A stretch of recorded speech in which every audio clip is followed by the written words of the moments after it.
how your family basically makes you a nervous, anxious wreck. How they always keep you in the state of panic, I'd even say, of anxiety and worrying. I have I have always been someone who's had a severe amount of anxiety. Anxiety is normal, and almost everyone, if not all of us as human beings, we experience a certain level of anxiety in one way or another. But then there are cases like mine, and I've never been clinically diagnosed, but I just always knew. Like, I grew up being a nervous wreck, and I always attributed that to me being shy, being reserved. A lot of things were just nerve wracking for me. A lot of things gave me anxiety. Going to the grocery store and paying at the till gave me anxiety. Walking alone gave me anxiety because I felt like people were watching me and I never knew what to do with my hands or my legs or my body.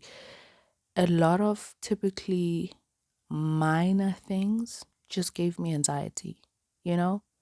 It wasn't like I was just sitting there waiting for an interview and you're like, okay, that's understandable. You are feeling some type of anxiety because you're about to go in for an interview. No, for me, it has been the smallest things, never mind the big things. Because the big things like going for an interview, doing a presentation, those were just multiplied. If a small thing like walking down the street gave me anxiety, how much more an interview, how much more a presentation, how much more something that is much bigger, of a bigger scale, and any person would get anxious about. For me, it was just multiplied. But then coming back home after I left for varsity and did an internship and actually had anxiety so much so that I actually quit my job. And then I came back home only to realize and find out that my family is mostly to blame for my anxiety. And I say mostly because I do think I was born with a certain level of anxiety. So, my mother and I actually once discussed this, and she made it a point to bring it up when I was telling them how they've affected my self esteem, partially because I couldn't keep it 100% real with them because somehow in their narcissistic brains, they just wouldn't be able to process that and they wouldn't acknowledge how much they've hurt me. So, in that partial addressing of how they've affected my self esteem, my mother made it a point to bring it up that when I came back home after I had just quit my job because my anxiety was through the roof, like every day just got harder and harder for me. I would come back at work and just cry for no reason. I'd have a hard time going to sleep and then I'd wake up feeling groggy and then the rest of my day would be messed up. So it was just like that over and over again, each and every day going to work. That's just how I felt. Came back crying at home. And when I came back home, because of that whole situation, I actually thought coming back home was the best option for me because I just felt like I couldn't take it anymore. I didn't understand what was happening. I didn't understand why I was so sad. I didn't understand why I was so anxious. And I just didn't understand why I felt the way I felt. Maybe I was even depressed, but I think I never really looked into it and I think I never really wanted to consider myself as someone who was depressed, you know? But I knew I was not okay. I knew I was mentally not okay. I knew I was emotionally not okay. So I thought the best decision was to just come back home. And I thought being home would be comforting. I thought being home would be great, even though I knew there were certain things I didn't like about my family, but at that time, it wasn't to the point that I thought I couldn't live with my family.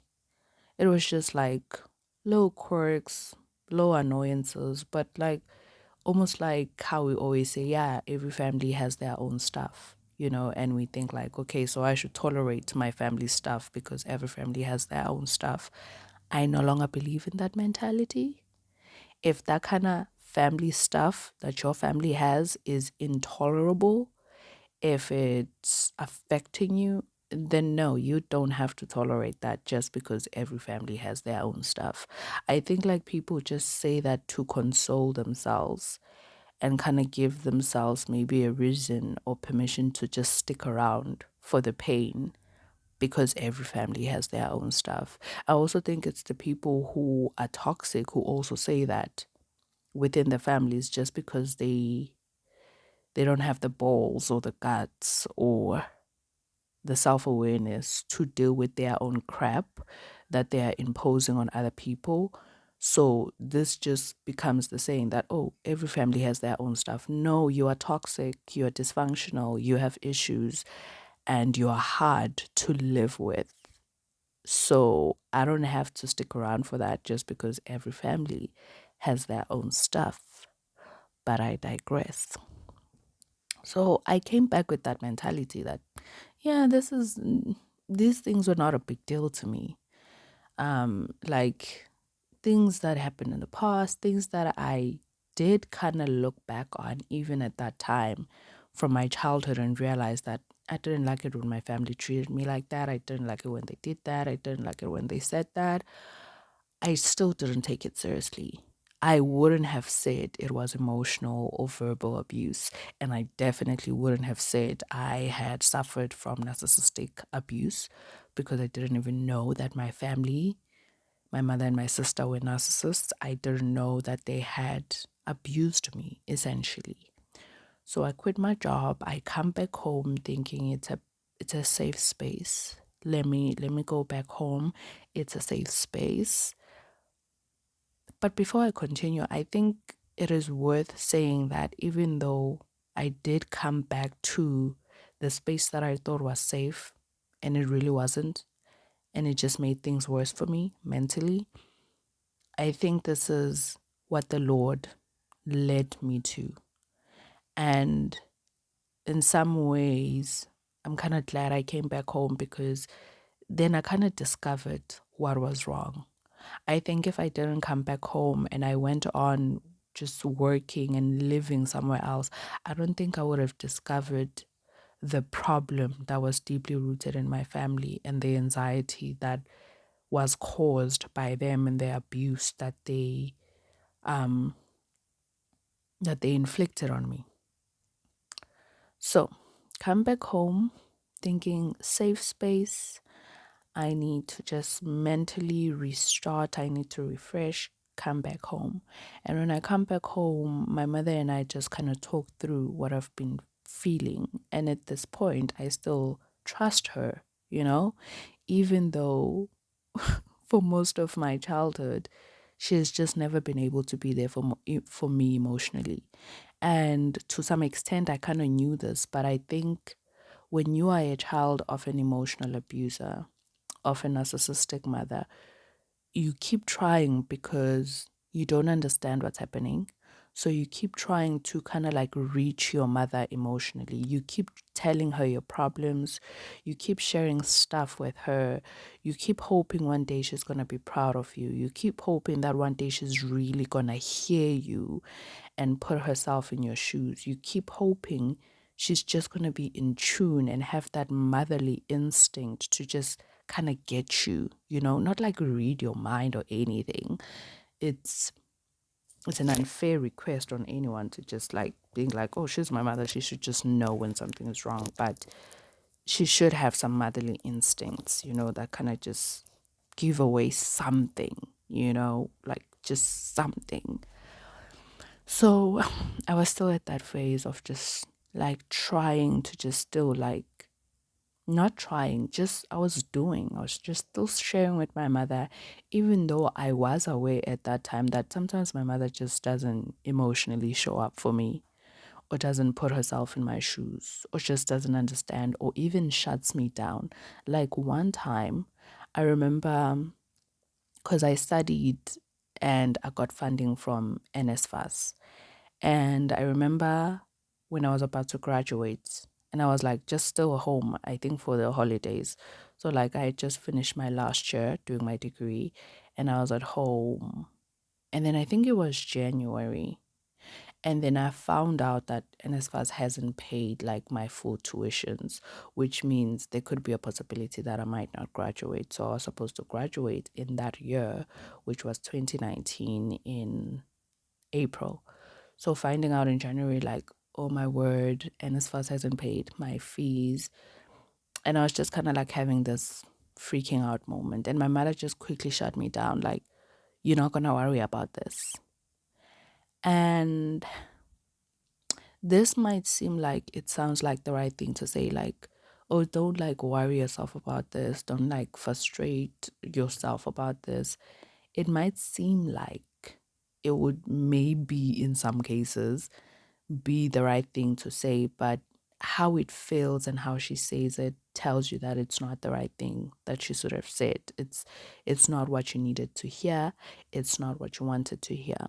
And she just quickly shut me down. And I just remember just sitting there and just keeping quiet and looking at her like, I'm genuinely worried about something that does warrant me to worry. Like, I have every right to worry about this because I could possibly not graduate. Does that mean now 24/7 I should be worried about this? No. But there was a genuine concern because these things really do happen. I have heard of stories where people got funding from NSFAS and then towards their graduation, they realized that NSFAS hasn't paid like their full tuition fees. And so because of that, they can't graduate because obviously the varsity can't give you a qualification if you haven't fully paid the amount. Because if they give you the qualification, will you finish paying? And so it was a genuine concern, and she just quickly shut me down. And there are more instances like that in my life, in my childhood, where my mother will kind of shut down your worries. And I think in her mind, she thought she was being supportive. She was just parenting, like just by telling me to not worry about it, like almost demanding me to not worry about it, which is insane to me. Like, how is that support? How is that good parenting? Because it's not. It's just simply not.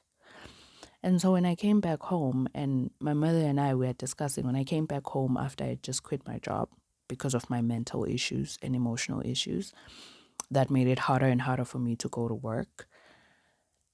So we're discussing.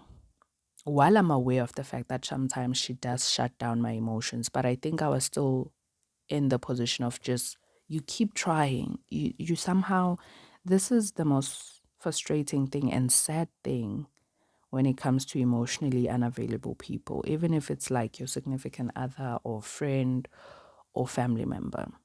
You keep hoping. It's sad. It's so sad.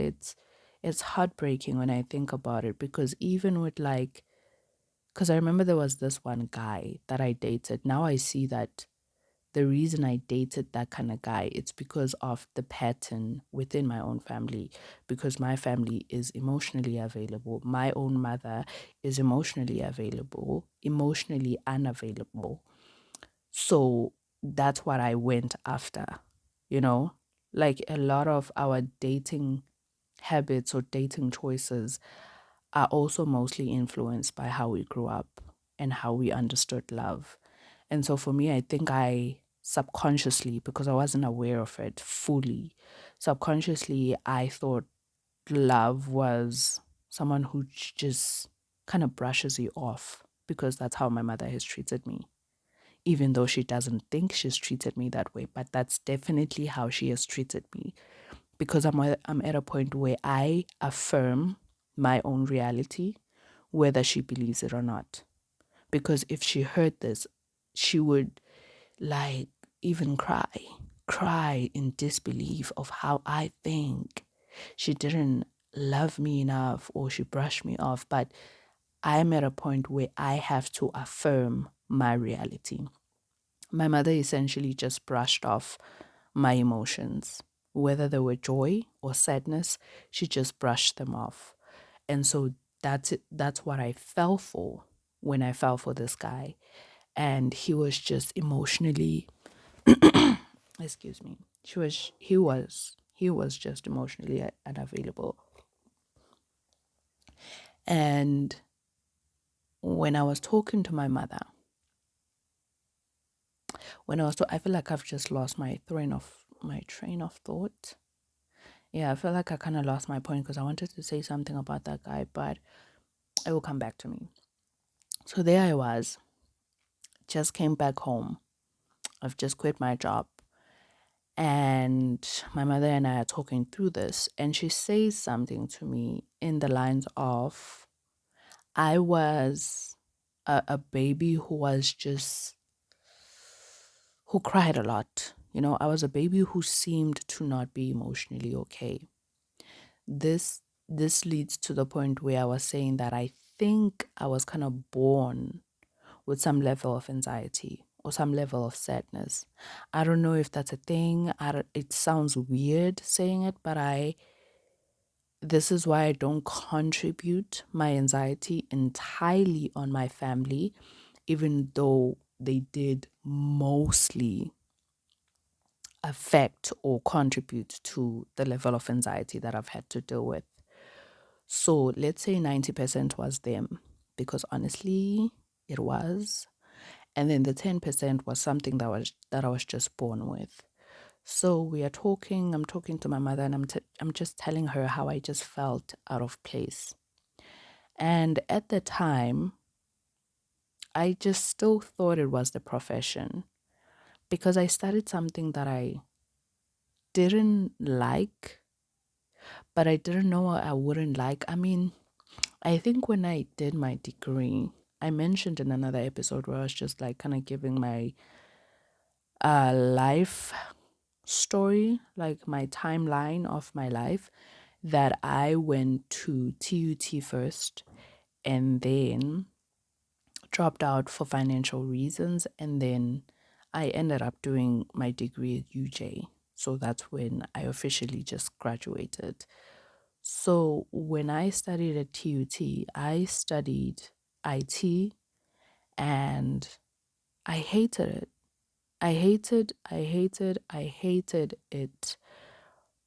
But for some reason, I went back to UJ and I studied IT again, and I hated it. I think mostly I hated the programming part. Like, programming frustrates me, coding frustrates me. It's just, I hate it. Like, there's no other better word than to say I hate it. And so, obviously, when I graduated, I have an IT degree. It was natural to just go and find a job in an IT space. And it just got more frustrating. It got more frustrating.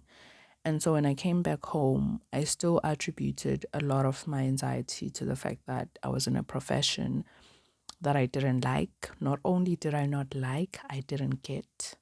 You know, for me, that was another thing. Like, if only I was actually good at it.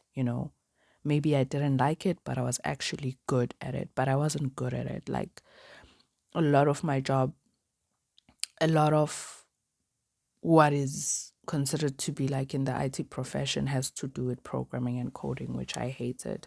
So I still attributed my anxiety and my mental state to that. I was like, yeah, like I didn't like the job, but I knew, like deep down inside, I knew it wasn't just the job. The job also attributed, like also played a part to some extent, but I knew it wasn't just the profession. I knew something felt off.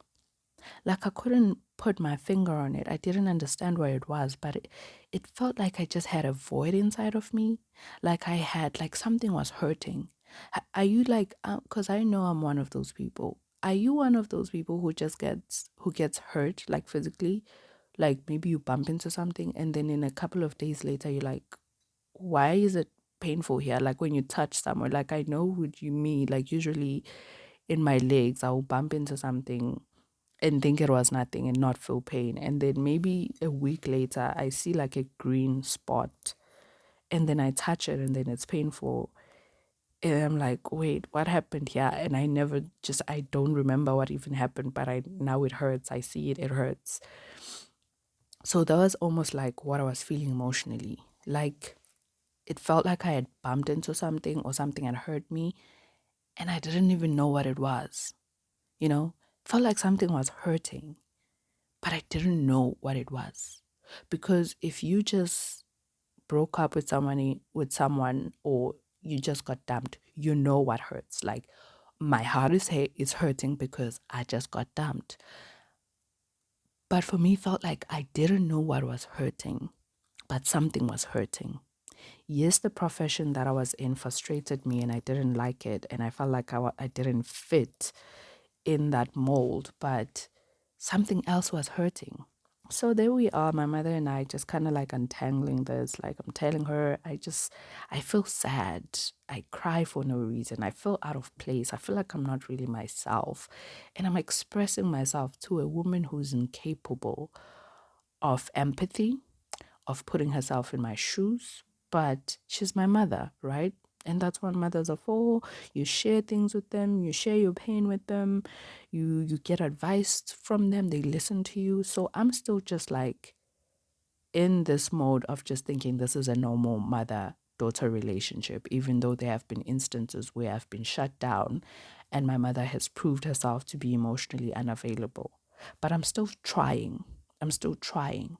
Oh, yes, that was the point that I was going to with the guy, with the narcissistic guy. Now that I realized that it was actually narcissistic. That when it comes to emotionally unavailable people, they keep you at this point where you are constantly trying. You're trying to get their attention. You're trying to get some emotional response from them. You're trying to get them to be there for you and you be there for them. It's this constant fight.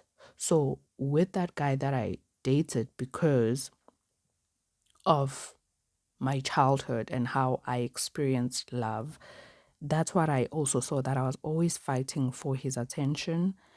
I was fighting to just like get to know him in a deeper level. I was just fighting for his emotional availability. So I'm sitting there telling my mom all of this, and she points out this fact, which is why I'm mentioning that I was probably born with some level of anxiety. So she mentions the fact that I was a baby that was kind of just fidgety. I cried a lot. I didn't want other people. I think like from a baby, like from from the ages of like 0 to whatever months, I was an introvert. Like she said, like I didn't want to be held by other people. There was one specific aunt that I preferred, but like I didn't want to be held by people.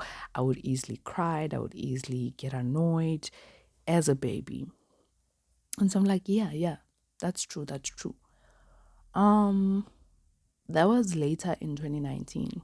Have that conversation, and that's when I actually started my first therapy sessions. I only went for like two and then it didn't work out. I feel like that's a story for another day because I need to explain why certain therapists will not understand your situation, because that therapist, I now understand why she didn't understand my situation, because she didn't really understand emotional abuse, narcissistic abuse. So it wasn't fruitful. It didn't help me. Don't buy into this mindset that just going to therapy is going to help you. Not all therapists might get your situation. So it's important to kind of like just look into the type of cases that they normally deal with before you go for that therapy session, because you might just waste your money. Luckily for me, I just used my mother's medical aid, but it wasn't fruitful. Like even when I would walk out of that session, something felt off. Excuse me. Something felt off. And I was always the person who kind of ignored that feeling. I'm learning now to just acknowledge when something feels off and it doesn't feel right and it doesn't feel natural and it doesn't feel good. I'm learning now to kind of just tune into that feeling that even though I might not necessarily have a reason or put my finger in it to really understand what's going on, but just like pay attention to that feeling. If it doesn't feel right, it's probably not right. If it doesn't feel good, it's probably not good. I'm learning to listen to that feeling. And so after the conversation, I obviously stay home.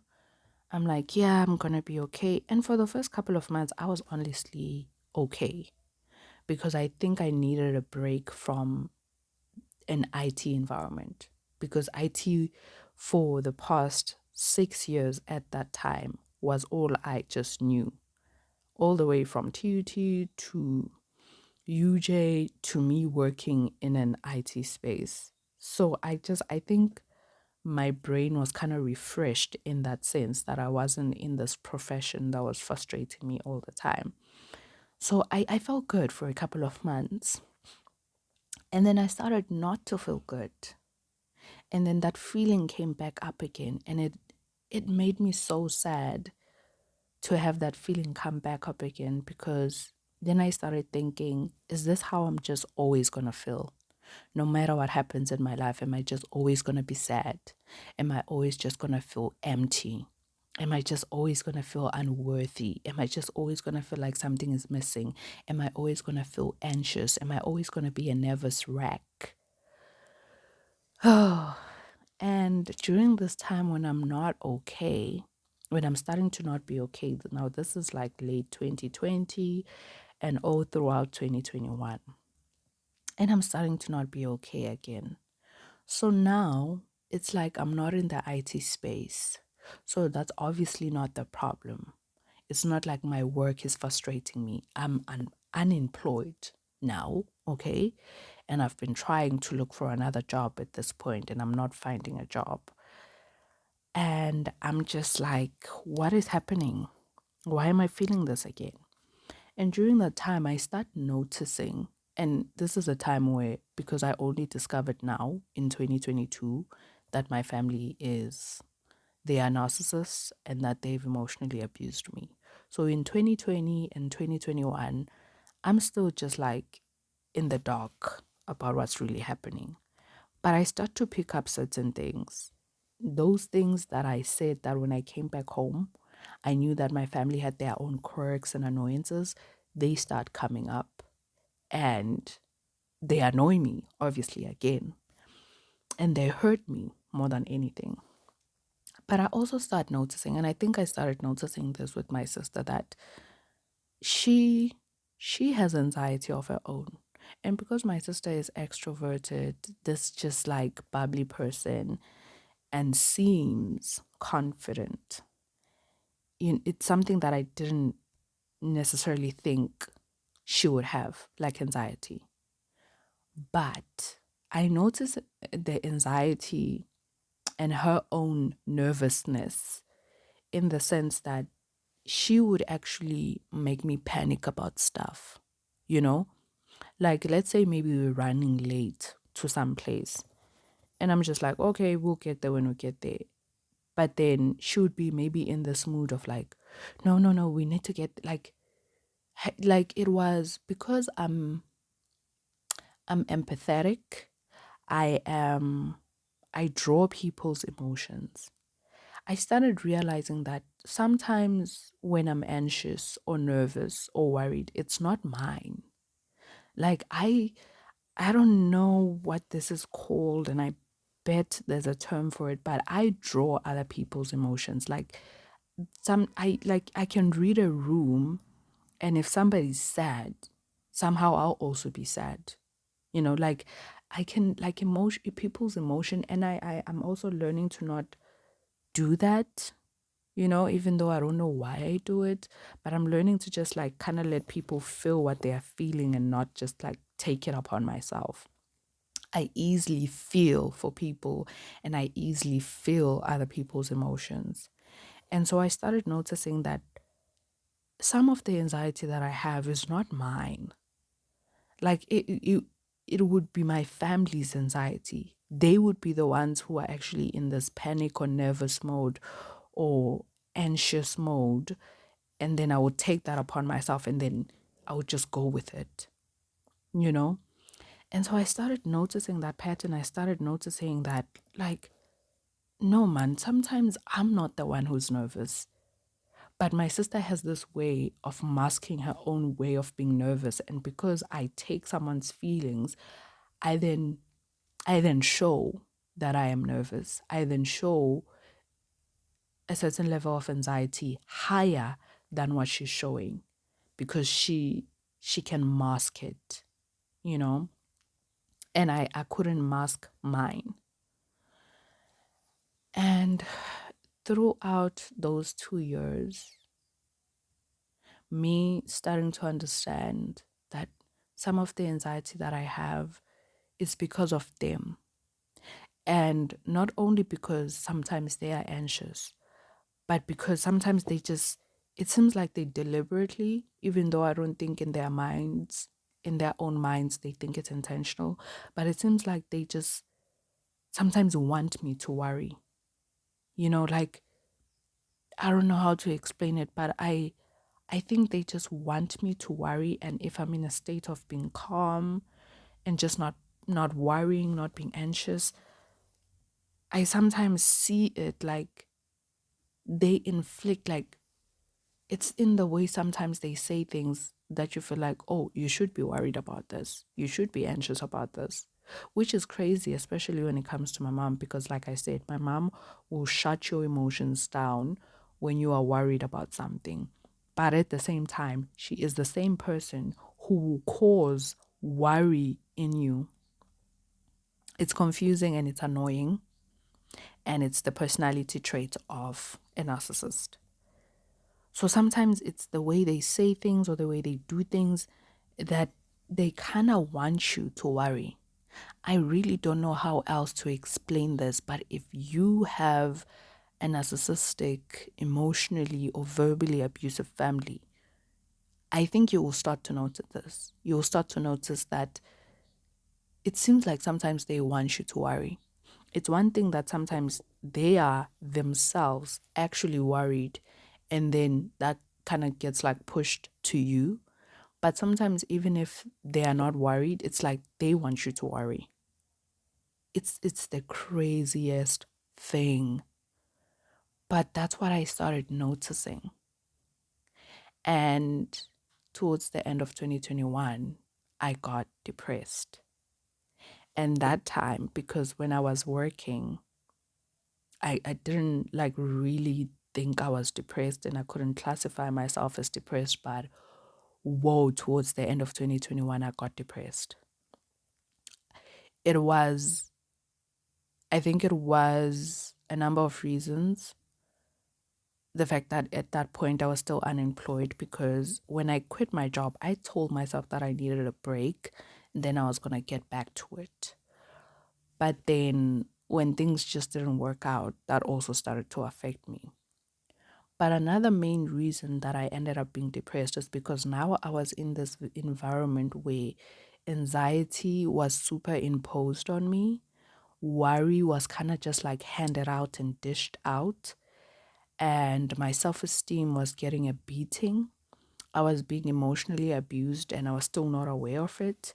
So I was back in this toxic environment. Whereas when I came back, I thought I was coming to a safe environment because I didn't fully acknowledge all the annoyances or quirks that I thought were just things every family has.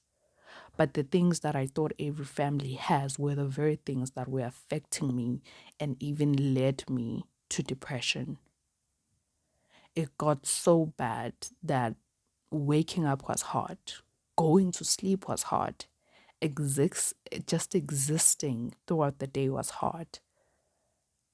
It got so bad that for the first time in my life ever, I just thought of taking pills. And I remember I called my mother because, again, I was still at a point where I was just kind of like still trying with her. And I didn't know that she was a narcissist, an emotional abuser.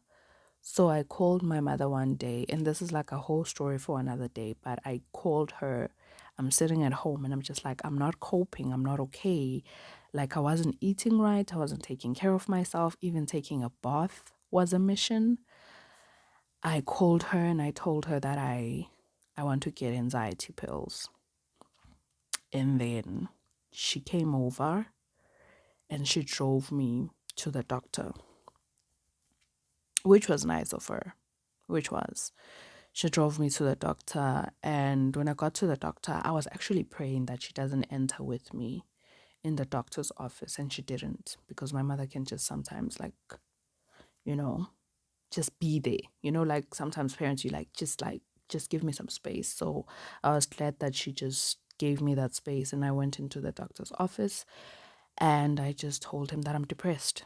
I didn't ask for anxiety pills. I didn't say I have anxiety. I just told him I was depressed, and he asked me a bunch of questions and confirmed that I was actually depressed, and he wrote a prescription for me to get pills, antidepressants to be exact.